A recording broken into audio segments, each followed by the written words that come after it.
Nunca la sociedad dominicana había esperado con tanto interés el fallo de un tribunal.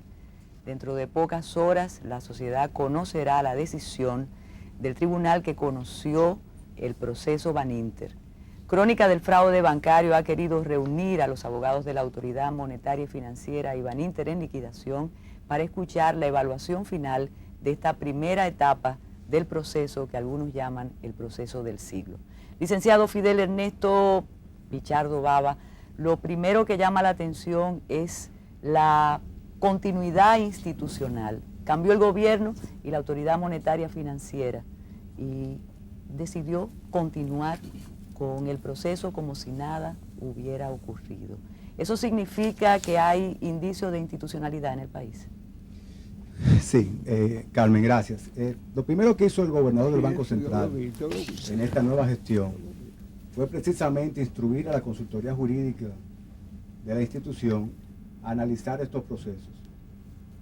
Del análisis fáctico de los expedientes, no solamente del Baninter, también del Bancrédito y del Mercantil, se pudo verificar, sin la incidencia del Consejo de Defensa en términos iniciales, la existencia efectivamente de graves crímenes contra la Autoridad Monetaria y Financiera, contra la Superintendencia de Bancos, en el caso específico, y contra Baninter en liquidación. Banco Central que se subrogó en los derechos de los depositantes porque tuvo que venir en auxilio de los mismos, ya que los fondos que reposaban en el Baninter fueron sustraídos mediante el abuso de confianza y ocultados a través del lavado de activos por los ex ejecutivos del Baninter, devino entonces en querellante en estos procesos. El informe que rindió la consultoría jurídica, dirigida en ese momento por nosotros, a la Honorable Junta Monetaria, fue de que precisamente los delitos, los hechos, los crímenes que se cometieron en el Baninter eran de una magnitud tal que no teníamos otro camino que cumplir con nuestra responsabilidad de continuadores jurídicos de la institución y proseguir con estos procesos hasta las últimas consecuencias. Recuerdo, como ahora, cuando el licenciado Héctor Valdés Alviso y el licenciado Rafael Camilo, hablaron con nosotros en una reunión, nos dijeron que ellos estaban dispuestos a escoger el camino difícil. El camino fácil quizá hubiera sido mirar hacia otro lado, pero ellos ambos decidieron tomar el camino difícil, que era tratar de contribuir a la institucionalidad del Poder Judicial a través de la continuidad de estos procesos hasta las últimas consecuencias. De hecho, me luce que en algún momento tuvieron que acudir a alguna autoridad superior. Y esa autoridad superior, me refiero al presidente de la República, recuerdo que me lo comentaron, consideró mantenerse al margen de estos procesos y dejar que la justicia llevara a los mismos hasta las últimas consecuencias y contribuir de esta manera a que el Poder Judicial adquiriera autoridad moral para juzgar a estos que nacieron con la fortuna en sus manos, igual que a todos aquellos que son juzgados en los tribunales dominicanos, pero que son huérfanos de esa fortuna. Doctor Pina, usted 61 años de experiencia, después de estas 105 audiencias y un nuevo código rigiendo el procedimiento, ¿le permiten establecer una diferencia entre las dos normativas en cuanto a resultados?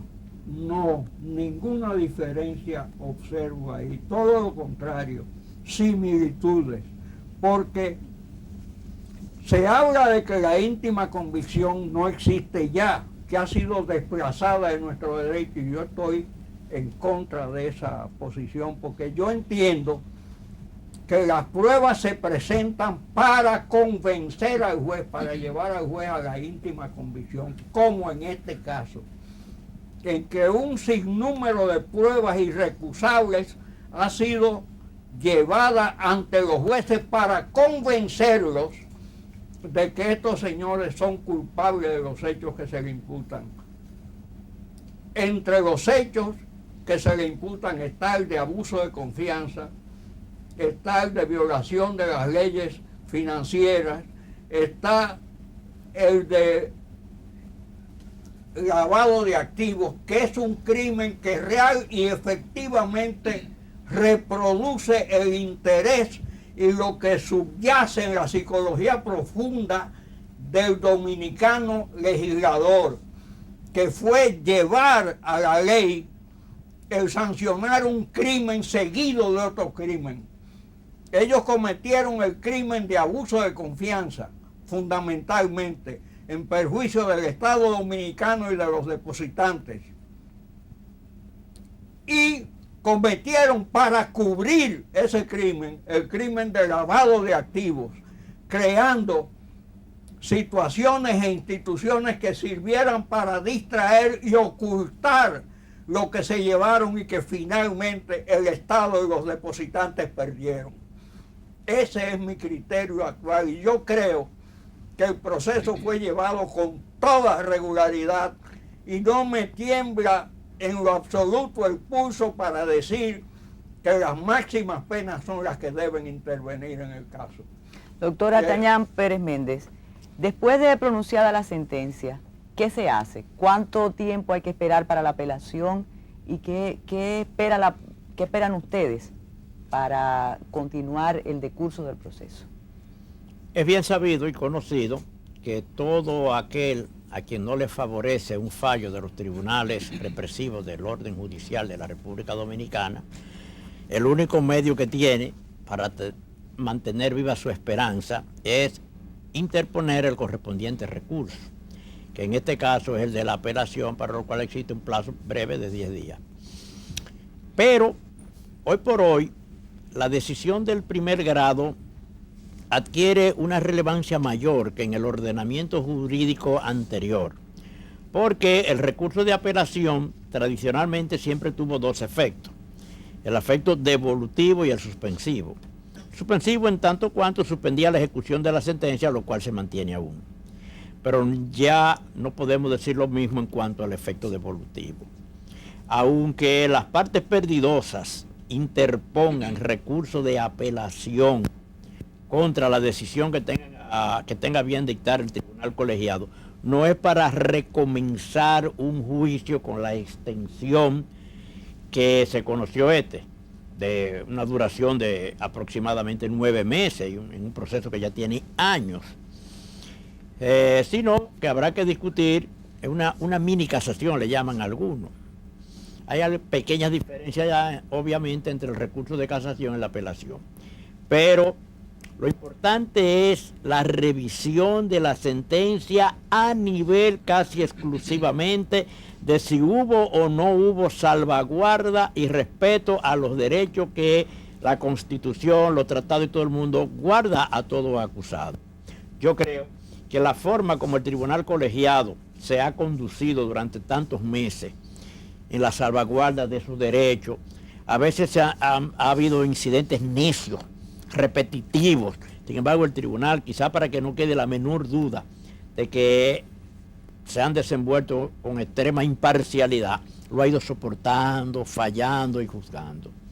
Por lo tanto, yo creo que si la sentencia viene, como yo espero, y esperamos todos nosotros, bien motivada, fíjate que se están tomando un mes para la motivación de esa sentencia, no hay precipitación, los jueces en cónclave, como los cardenales cuando van a elegir el Papa, están aislados, completamente aislados.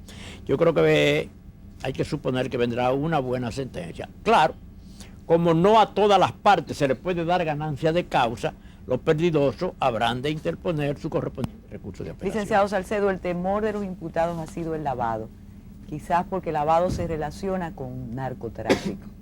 Es bueno que usted explique que el lavado no solo se trata de narcotráfico. Mira, los sistemas de mercado, sobre todo las economías nuestras, deben estar preservadas de toda oscuridad, de todo aquello que venga con mácula en su origen. Es decir, que tenga un origen ilícito, porque eso distorsiona el mercado en cada uno de los países en los cuales nosotros como comunidad pertenecemos. Y el caso de la República Dominicana no es menos.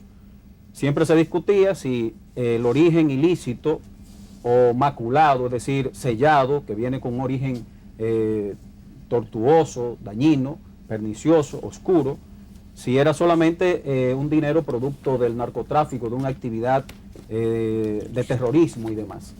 Sin embargo, las economías y los países se han puesto de acuerdo en la necesidad de sancionar drásticamente todo dinero que no solamente provenga del narcotráfico o de cualquier otra actividad delictiva, criminal, sino también todo recurso que provenga de cualquier actividad que tenga la connotación de infracción grave, porque evidentemente eso dañaría la economía, sobre todo economías transparentes, abiertas, que necesitan de inversiones y de seguridad jurídica adecuada, y evidentemente la República Dominicana no es una isla en el mundo, es decir, con relación a lo que es la Comunidad de Naciones, necesitamos todos responder a los climas de integración, a los fenómenos de integración que son los que nos permiten a nosotros participar adecuadamente en la comunidad mundial, no solamente de un crecimiento sostenible, sino del desarrollo que cada una de estas naciones ameritan, y lógicamente el ataque a cualquier situación que venga a distorsionar los mercados nacionales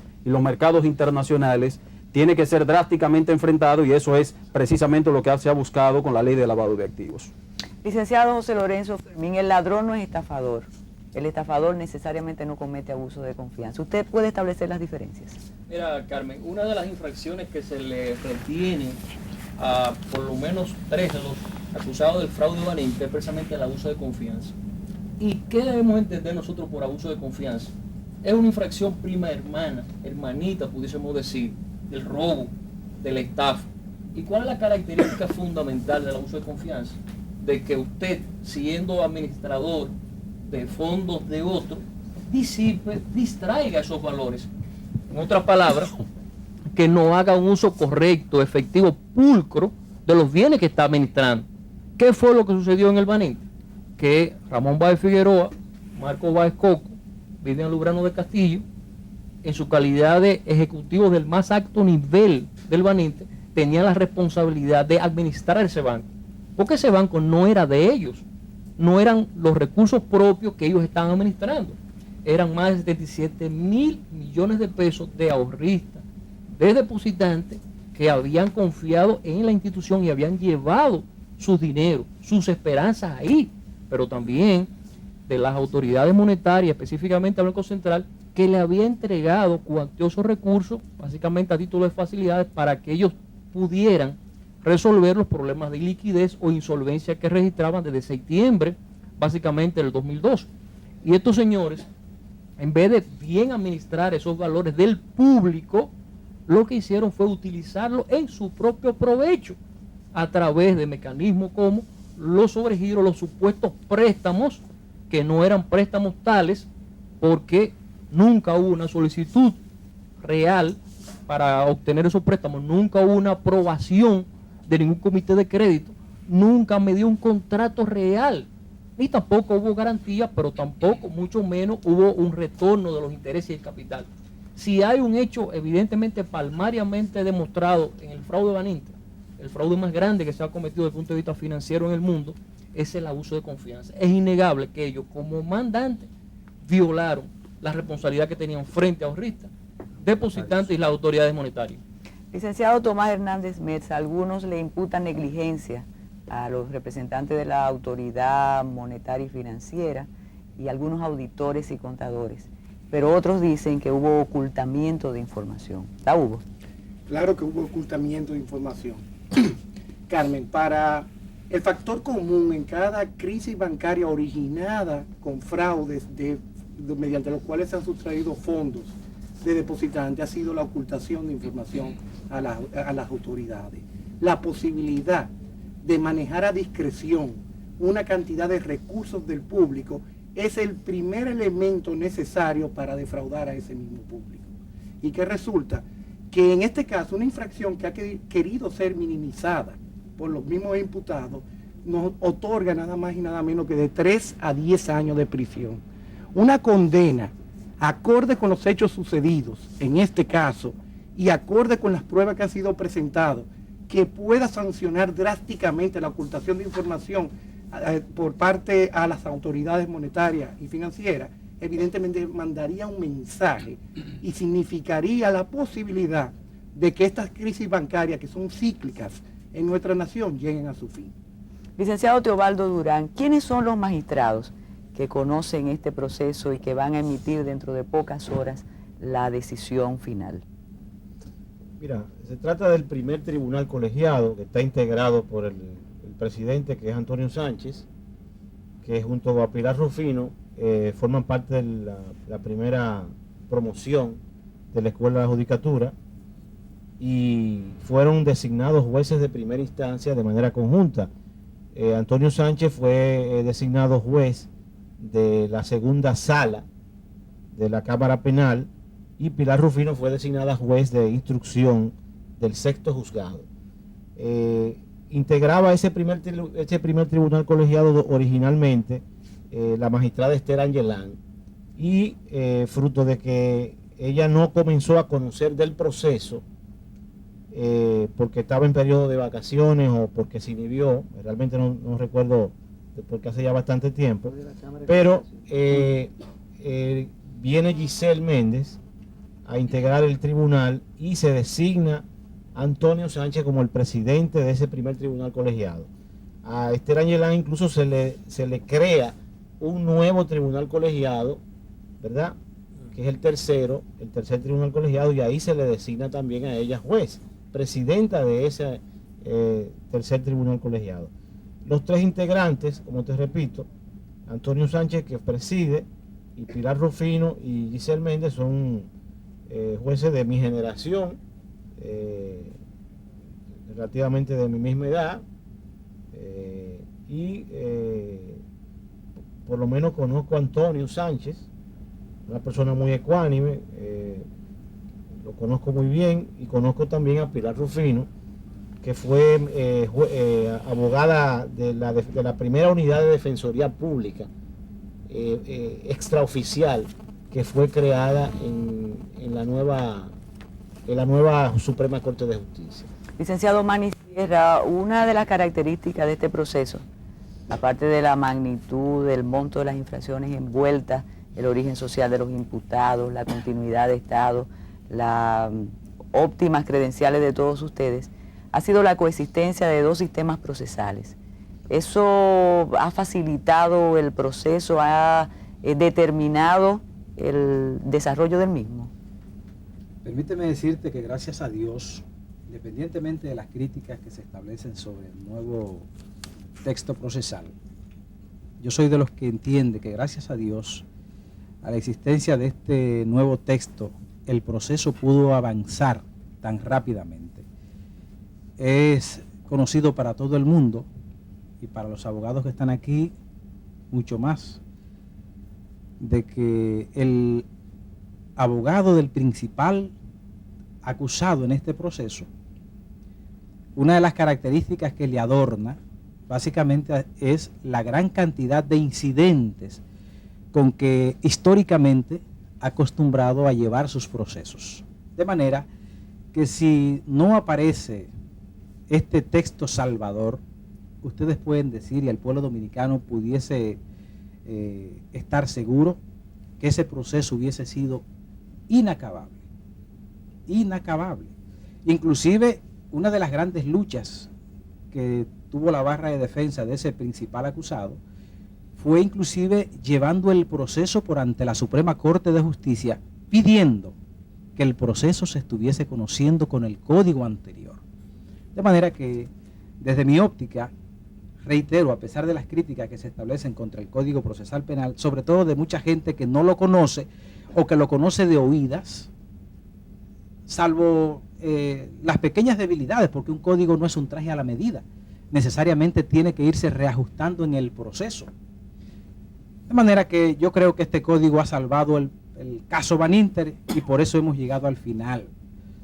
Una cosa de las que yo, sin embargo, no comparto mucho, es que en el código anterior la decisión se tenía que dar inmediatamente, concluyéramos los abogados.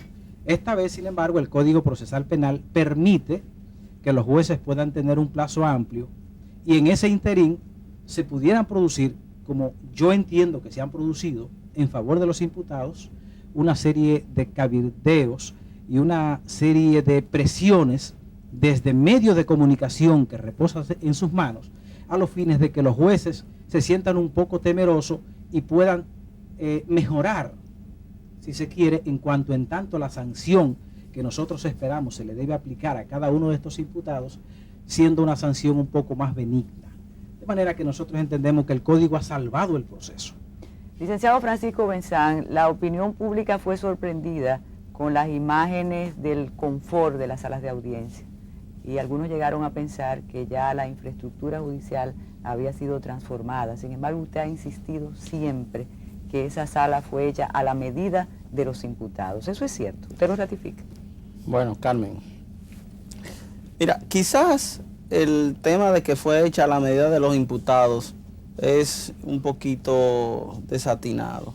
Ahora, de que es bautizada con el nombre de sala modelo, ese es el nombre que tiene en la puerta, y no está asignada a ningún tribunal. Está asignada como sala modelo. A propósito de otro proceso, nosotros nos presentamos al tribunal para pedir a ver si era posible que se conociera ahí, y un funcionario de la Suprema Corte de Justicia nos informó, bueno, eso es factible porque esa sala no es de ese tribunal. Esa sala es la muestra de la Suprema Corte de Justicia de lo que aspira a la Suprema que sean las salas de los tribunales de justicia. Ahora bien, esa sala modelo tiene sus ventajas, porque históricamente tú sabes, Carmen, que los tribunales conocían una serie de incidencias y lo único que quedaba registrado era lo que críticamente recogían los secretarios con su humilde capacidad. En este momento ahora tenemos computadora y agilidad para recoger, pero en esta sala tenemos la virtud de que tiene un sistema de captación de todas las incidencias por medio de audiovisuales, una grabación oficial de todas las incidencias y además cualquier situación que se plantee por los abogados defensores, por los abogados acusadores, por los ministerios públicos o las decisiones que tome el tribunal, quedan plasmadas en una grabación que tú no vas a poder cambiar.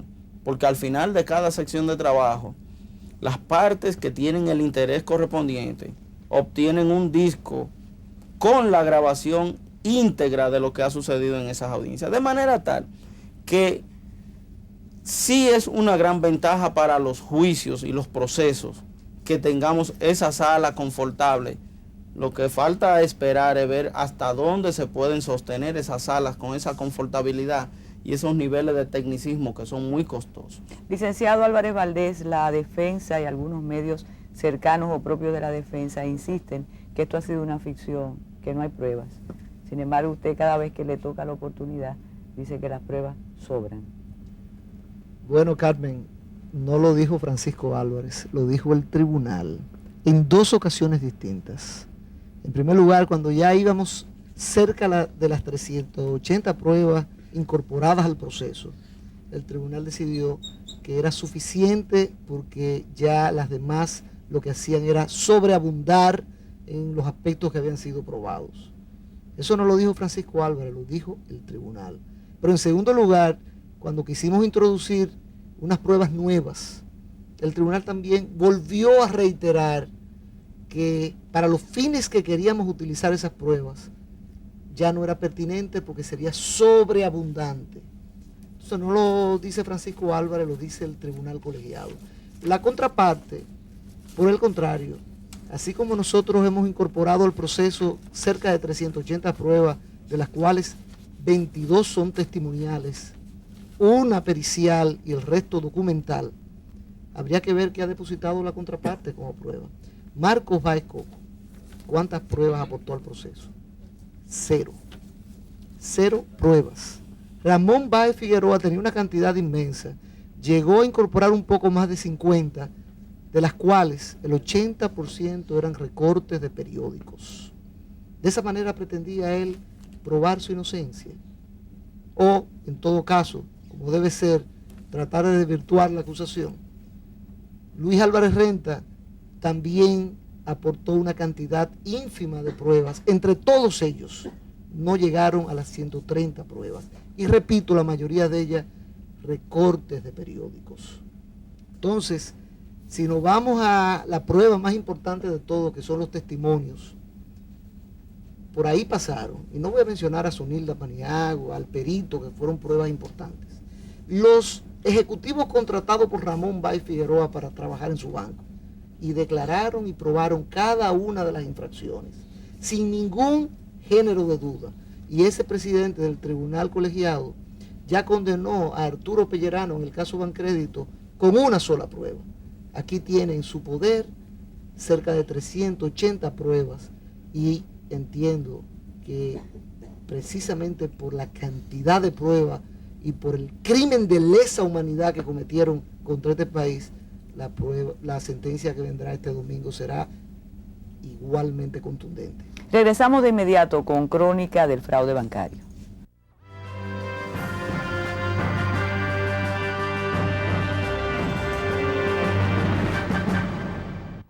Se inició el proceso de investigación criminal. ¿Cómo se manejaba el banco? La estructura fraudulenta instalada.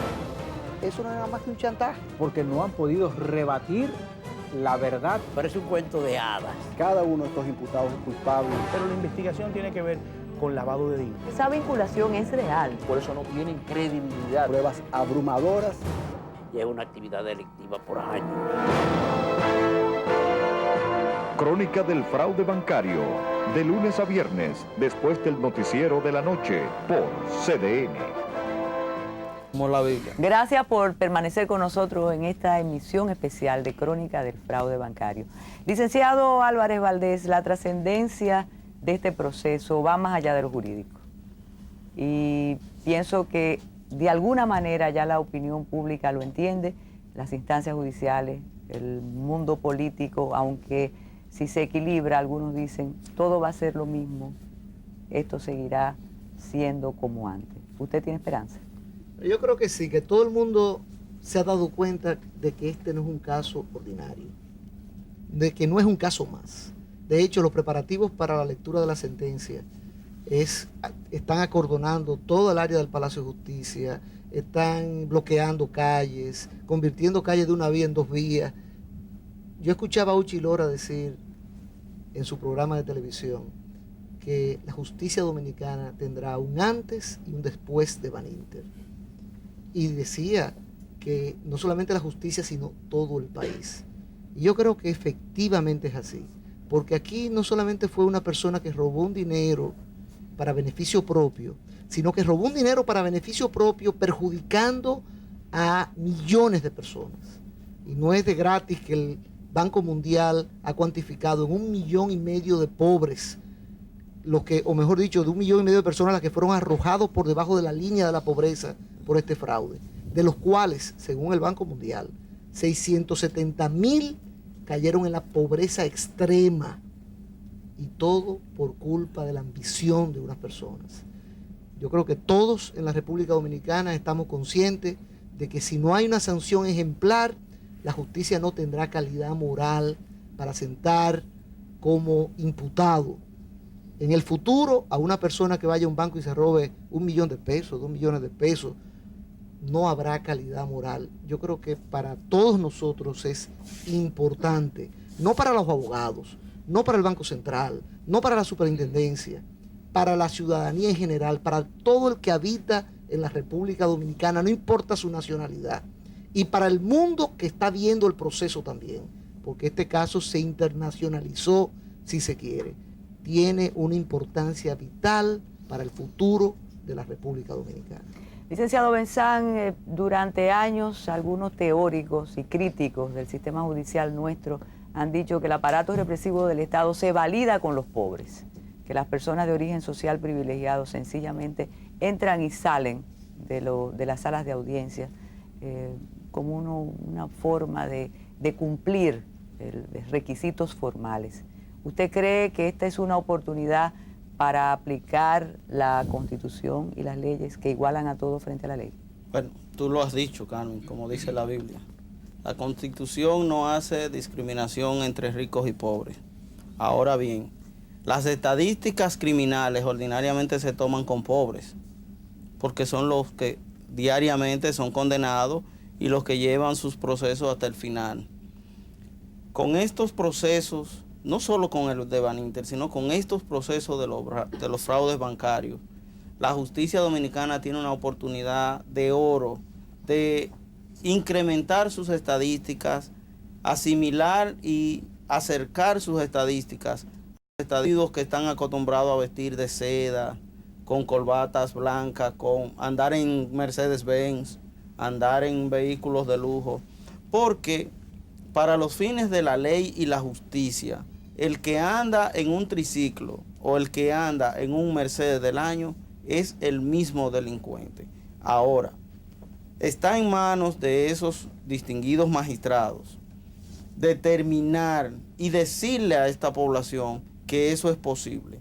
En la mañana de hoy yo salía de un programa de televisión que estaba y mientras iba en mi vehículo trasladándome desde ese canal hasta mi oficina, pude escuchar una encuesta que se celebraron en un programa muy popular de la mañana, donde la población se le abrieron los micrófonos y esa población se volcó a afirmar que está esperando, no como lo hemos dicho nosotros reiterativamente, sino la población, no los que tienen camisa blanca y que le pagan sueldos honorarios frondosos, como dice la gente, sino el pueblo, el que está pagando este fraude, está esperando una condena sancionadora, aleccionadora y ejemplarizadora.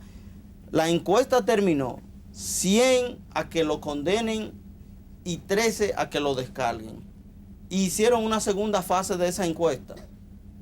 Terminó 87 que le metan 20 años, que fueron nuestras conclusiones en el tribunal, y 18 que le pongan de 3 a 10. ¿Quiere decir entonces, licenciado Sierra, que a partir del fallo del domingo habrá una etapa diferente en el Poder Judicial Dominicano? Sí, correcto. La sentencia marcará el antes y después, como decía uno de los compañeros. Y ciertamente con esta sentencia se podrá establecer en el país o se marcará, se trazará la pauta hacia dónde irá el sistema de justicia, mayor o menor seguridad, que es una de las cosas que reclaman la gente todos los días. Basta que escuchemos y leamos los medios de comunicación o veamos la televisión para ver cómo la generalidad de la gente vive pidiendo justicia. De manera que si con esta sentencia, debido a la magnitud de los daños presentes y colaterales que le ha producido a la economía nacional la quiebra de ese y 2 bancos más, si no hay una sentencia que trace la pauta, porque ese juicio es el juicio que están siguiendo todos los jueces del país.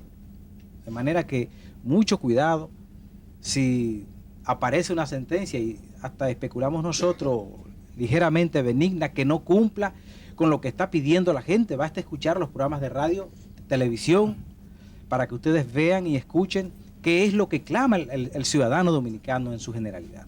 Es que hay una verdadera aplicación, una sanción que marque la seguridad nacional, que contribuya con la moral de las tropas para ponerle un nombre a la moral de los demás jueces en el país. De manera que aquí no las estamos jugando. Las naves están quemadas. La justicia será antes y después de esta sentencia. Negar algunas situaciones extrajudiciales que para algunas prácticas profesionales se convierten en tradición sería un absurdo en este momento e iría en contra de lo que ustedes han dicho desde el inicio de este proceso. Ustedes han evaluado la extorsión, el chantaje, el apelar a lo mediático como una manera de llegar al ánimo de los jueces. Mira, en modo alguno. Lo que sí se ha caracterizado es que la defensa de Ramón Báez Figueroa, y tenemos que diferenciarla de la defensa de los demás imputados, desde el principio del proceso, ha iniciado campañas que tienen que ver con ataques incluso de índole personal contra nosotros mismos, los miembros del Consejo de Defensa de la Autoridad Monetaria. O sea, han utilizado el periódico que ellos dirigen, que es el periódico Listín Diario, que es un corpus delictus, como nosotros lo hemos señalado desde el principio, han utilizado esa herramienta para, primero, acabar o intentar acabar con la reputación de nosotros. Muchos de nosotros hemos sido víctimas de esa situación.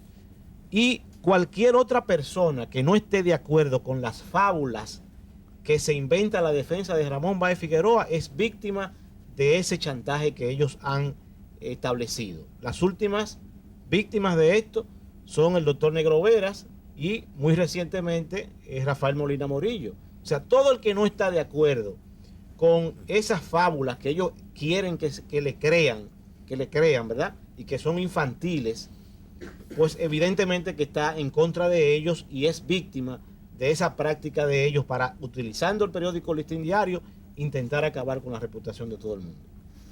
Licenciado, la mayoría de la población que necesariamente no tiene conocimiento jurídico comenta la pena, la sanción penal, 20 años, 30, 40, ese asunto, pero olvida las solicitudes que tienen que ver con otro asunto que, de acuerdo con algunos teóricos, es lo que más le duele a determinados imputados. Además de la sanción penal, ¿qué solicitó la Autoridad Monetaria y Financiera y Baninter en liquidación? Evidentemente, existe una acción resarcitoria que busca que los imputados sean condenados a pagar el daño que causaron a través de la infracción.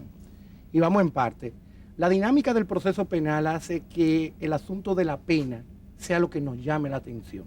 La traducción de todas esas pruebas en el nuevo proceso penal equivale a lo que será una sentencia ejemplar. No tengo la menor duda de que debe ser una máxima sentencia en cuanto a los años con que se deben castigarse los hechos cometidos por los imputados o los imputados mismos. Ahora bien, ninguna sentencia en ese orden estaría completa si no se produce una reparación o una sentencia que a la vez ordene reparar el daño causado. ¿Y cuál es ese daño? El Banco Central de la República Dominicana ha tenido que erogar al 31 de diciembre del 2006 la suma de 74.000 millones de pesos. Pero eso no es el Banco Central, eso lo estamos pagando el pueblo dominicano.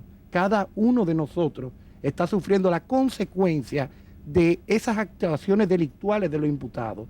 Y una sentencia, como dije, no sería completa si no condena a los imputados a resarcir ese daño. ¿Qué es lo que se pide? Se le pide por parte del Banco Central que se condene a los imputados al pago de unos 45.000 millones de pesos. El Baninter en liquidación pide la reparación de más de 18.000 millones de pesos y la Superintendencia de Banco 50 millones de pesos. Ese daño que están reclamando estas instituciones es lo que completaría la sentencia y lo que permitiría poner este proceso en el lugar donde debe estar y mandar el mensaje a la sociedad que sería el correcto. José Lorenzo Fermín, licenciado, con una sentencia se puede obtener lo que acaba de decir Tomás Hernández Metz, o eso sí es una ficción, tener una sentencia y después no encontrar los bienes y no poder obtener el resarcimiento correspondiente. Fíjate, la población tiene mucho interés, no solamente en que se establezca una sanción privativa de libertad ejemplar, que siente un precedente y que evite que se reediten situaciones de esta naturaleza en el futuro y que tenga calidad cualquier tribunal de la justicia del país de poder enjuiciar, poder sancionar como es debido al delincuente de poca monta, al delincuente ordinario, al que se roba la cadena, al que sale por ahí y se roba la gallina. Es decir, una decisión ejemplar en este caso va a crear las bases para que haya razones más que justificadas para que se pueda a su vez legítimamente perseguir al delincuente de poca monta. Es hora de enjuiciar, de sancionar al delito de cuello blanco, lo que se caracteriza aquí de una manera clara. Pero la población, además de una sanción de ese tipo, está procurando que esa cantidad cuantiosa de recursos públicos que estaban destinados a ir a aumentar el número de aulas para los pobres, a aumentar el número de hospitales para nuestros enfermos que no pueden pagar una clínica, a darle mejores vías de comunicación en los campos, mejorar las condiciones de nuestros barrios. Ese dinero debió haberse destinado precisamente para nuestros sectores más marginados y por esa razón imperiosa se tuvo que destinar a esos fines. Entonces es legítima la preocupación también de la ciudadanía de que se recupere una parte por lo menos de eso. Yo creo que el tribunal debe ser consciente de esa realidad y debe dar la garantía necesaria para que se pueda recuperar una parte de ese dinero público que se destinó a esos fines y de esa manera, a su vez, resarcir esas grandes falencias que existen en nuestros servicios públicos en República Dominicana por muchos años. Licenciado Salcedo, cuando una jurisdicción internacional emite un fallo, es de orden presumir que no ha influido la malquerencia política, que no hay un complot. Es algo que tiene una importancia diferente a lo que ocurre en la jurisdicción nacional. Y este trabajo de ustedes ha hecho olvidar, sobre todo a los medios de comunicación que lo siguen de manera deficiente, que ya hay sentencia de tribunales internacionales. ¿Usted quiere recrear eso? No, y hay sentencia no de cualquier tribunal. En el caso de Luis Álvarez Renta fue condenado por una corte de Miami, en los Estados Unidos, que, como decía William Rehnquist, otrora presidente de la Suprema Corte, de la Corte Suprema de Justicia de los Estados Unidos, es la diadema del Estado norteamericano, es decir, es la corona, diríamos el símbolo de lo que debe ser un Estado funcionando adecuadamente en función de los derechos que debe garantizar. Y al condenar a Luis Álvarez Renta en el plano civil, que tiene que ser necesariamente totalmente aclarado eso, evidentemente esa decisión nos dice a nosotros que si un sistema norteamericano o como el norteamericano ha encontrado pruebas suficientes en el ámbito civil en relación con hechos que no son los que están siendo conocidos en la República Dominicana, que no sería en la República Dominicana que no solamente quiere que el derecho cumpla su función, que es la de su realización, y la forma de realizarlo en el ámbito judicial es cuando hay justiciabilidad para todos. Es decir, que Luis Álvarez Renta, que tiene todo el dinero del mundo, como él mismo lo ha reconocido, que Ramón Báez Figueroa tiene todo el dinero del mundo para declararse incluso el rey Midas en la República Dominicana, productor de todo el dinero del mundo, y los demás son igual que todos ciudadanos justiciables. Es decir, que la justicia lleva su brazo a ellos también y tendrá en este momento la oportunidad de demostrar que ciertamente el derecho no solamente se realiza para los pobres a través del sistema de justicia, que la justicia no solamente la creación de una estructura oportuna y pertinente para los desarrapados y los que no tienen a nadie que lo ampare, que no solamente la justicia responde a un orden que tiene belleza, que tiene personal capacitado, sino que la justicia es íntegra, pero íntegra para todos, sin que haya diferencias, sin que haya discrimen o discriminación en relación con las personas que son imputadas de hechos y delitos. Yo creo que el gran mensaje de que haya una jurisdicción anterior, la norteamericana, que haya condenado a Luis Álvarez Renta por una sanción civil ejemplar y cuantiosa, nos dice a nosotros que podemos emular lo que ha sido declarado en Estados Unidos, no en la voz de Rehnquist solamente, sino que es el decir popular, no solamente en Estados Unidos, sino en el mundo organizado, que entiende que el sistema de justicia es el controlador eficiente a través del sistema de arbitraje cada vez que se presenta un litigio en su haber, para determinar que efectivamente los derechos no son solamente proclamados, sino que los derechos son eficientes para todos los ciudadanos, y la mejor forma de demostrarlo, en este caso particular de tanta trascendencia, es condenando ejemplarmente a aquellos que han participado del crimen organizado, financiero y de cuello blanco, y que solamente no es la justicia para los pobres, para los desarrapados, sino también para los que tienen todos los recursos del mundo. Doctor Artañán Pérez Méndez, su extenso e intenso ejercicio profesional le ha permitido ver prevenidos, acusados y ahora imputados. El arrepentimiento obvia el animus necandi, quita la intencionalidad en la infracción. Bueno, el animus necandi, voy a comenzar por lo último. El animus necandi es una noción que se refiere exclusivamente a un designio de querer producir una muerte.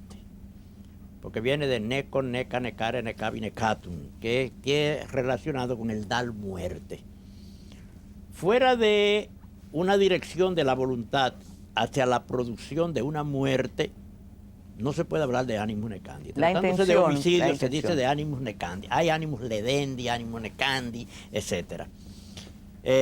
Tú no puedes decir, ese robo se cometió con animus necandi. Eso sería un absurdo desde el punto de vista del léxico en materia jurídica, porque lo necandi tiene que ver con lo necrológico, con el designio de querer producir una muerte. Ahora bien, el arrepentimiento. Hay en derecho lo que se llama el arrepentimiento activo. El arrepentimiento activo se da principalmente, y así nos lo han enseñado todos los maestros a nosotros, cuando una persona, por ejemplo, se roba una cosa y antes de dilapidarla, le viene un escrúpulo de conciencia y la devuelve. Aún en el caso del arrepentimiento activo, si ya la infracción está perfectamente probada y caracterizada, no puede el juez dejar de imponer la pena que conlleva ese hurto o esa infracción, ese robo o lo que sea. Claro, un juez humano dirá, bueno, si se arrepintió, podríamos ponerle una pena menor y aminorarle la pena, pero jamás en la vida descartar la existencia del delito, porque aquí viene la diferencia entre el hecho justificativo del derecho. El hecho justificativo determina que no existe la infracción. Por ejemplo, quien da muerte en legítima defensa no se le juzga por algo atenuado, no, sino que el tribunal se convence como tal de que no hubo ni el crimen ni hubo el delito.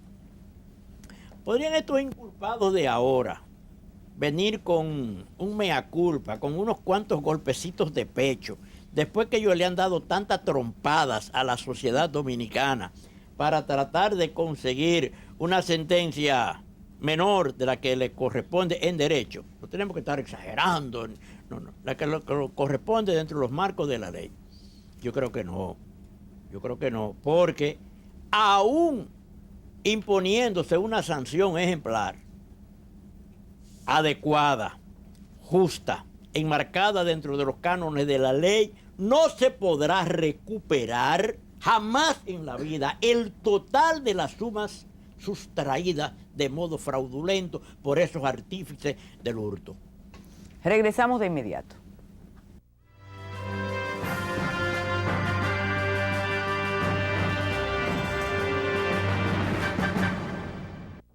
Se inició el proceso de investigación criminal.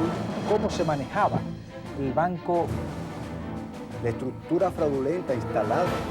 Eso no era más que un chantaje. Porque no han podido rebatir la verdad. Parece un cuento de hadas. Cada uno de estos imputados es culpable. Pero la investigación tiene que ver con lavado de dinero. Esa vinculación es real. Por eso no tienen credibilidad. Pruebas abrumadoras. Y es una actividad delictiva por años. Crónica del fraude bancario, de lunes a viernes, después del noticiero de la noche, por CDN. Gracias por permanecer con nosotros en esta emisión especial de Crónica del fraude bancario. ¿Y a quién benefició el fraude o beneficia el fraude, doctor Pino? Bueno, eso no hay que tener lentes para ver dónde está el beneficiario del fraude. Si siguiéramos la doctrina francesa, desde que se comete un crimen, cualquiera que sea, los franceses dicen chercher la femme, buscar a la mujer. En este caso, la mujer está dentro del fraude. De modo que no es difícil saber que el fraude solo beneficia a los imputados. A los únicos beneficiarios son los imputados, que lo hicieron para beneficiarse, no tiene otro objetivo. Porque todo el andamiaje que ellos construyeron para extraer fondos de las instituciones que ellos gobernaban, se hizo solo para ellos poder disfrutar una vida mejor. Desde que nuestro padre Adán se comió la primer fruta, se está sabiendo que el mundo está gobernado por dos fuerzas que son fundamentales: economía y sexo. El sexo porque de ahí arranca la existencia de la humanidad. Y la economía porque es lo que gobierna la forma de vivir de la humanidad. Esta gente atentaron contra ese derecho supremo del pueblo dominicano a vivir mejor. Y por eso crearon la cantidad de indigentes y pobres que crearon con su acción. De modo que yo comparto el criterio de que hay el ánimo necandi, porque hubo el ánimo de matar a este pueblo mediante la sustracción de los elementos que le dan vida, que son su economía. Licenciado Fidel Ernesto, algunos todavía se ríen cuando se habla que en términos proporcionales a la extensión de nuestra economía, el fraude Baninter ha sido uno de los más grandes del mundo. ¿Usted tiene las cifras pertinentes para avalar o desmentir este acerto? Sí, mira Carmen, para vergüenza de nuestro país, lamentablemente, el Baninter efectivamente es el fraude bancario en términos proporcionales más grande del mundo, solamente superado por la crisis asiática, que fue de 16 bancos y 4 países diferentes. Para vergüenza, lamentablemente, sí fuimos víctimas del fraude más grande del mundo.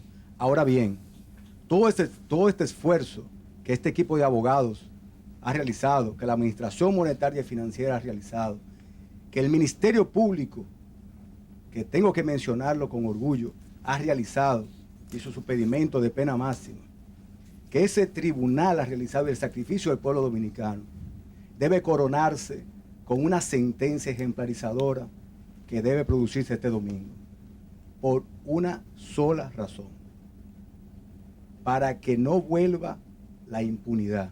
Y quiero terminar mis palabras diciéndole a la población, a todos ustedes, basta, óiganme, basta ya la impunidad. Ese es el mensaje final que quiero dar. Muchísimas gracias. Hasta el lunes.